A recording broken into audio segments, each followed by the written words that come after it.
আজকে বেশ ভালো বৃষ্টি হয়েছে, তাই এই জবা গাছটা রিপোর্ট করব।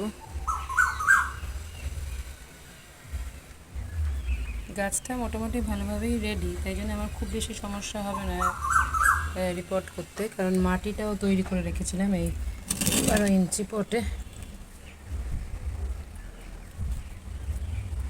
নার্সারি থেকে এই হলুদ জবা গাছটা নিয়ে এসেছিলাম, তবে জবা গাছ আনার সঙ্গে সঙ্গেই কিন্তু আপনারা রিপোর্টিং করবেন না। অ্যাটলিস্ট 4-5 দিন মতন বা 1 সপ্তাহ রাখলে ভালো, কারণ নার্সারিতে যেই পরিবেশে ছিল সেই পরিবেশ থেকে, সেই আবহাওয়ার থেকে আপনার বাড়িতে এলো, সেই বাড়ির আশেপাশের আবহাওয়া, যে প্রাকৃতিক পরিবেশের আবহাওয়া, সেটার সঙ্গে সেট হতে একটা টাইম লাগে। তারপর যখন সেট হয়ে যাবে, সেই গাছটা আপনি মাটিতে একটা তৈরি করে রাখবেন।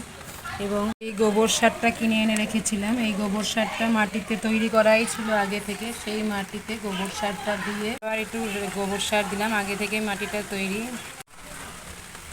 এই গাছটাকে এখানে রিপোর্ট করে দেবো। কিছুটা গোবর সার মিশিয়ে নিয়েছি, মাটিটা আগে থেকেই তৈরি ছিল। গাছটা ফাইনালি রিপোর্ট করে দিলাম।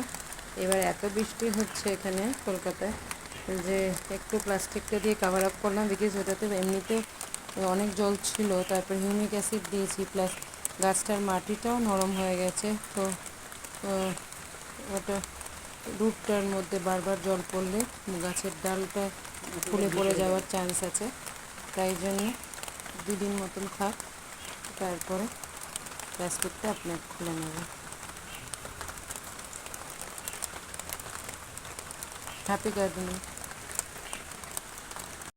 বৃষ্টির পরিবেশে গাছ রিপোর্টিং করাটা কিন্তু একটা খুব ভালো সময়।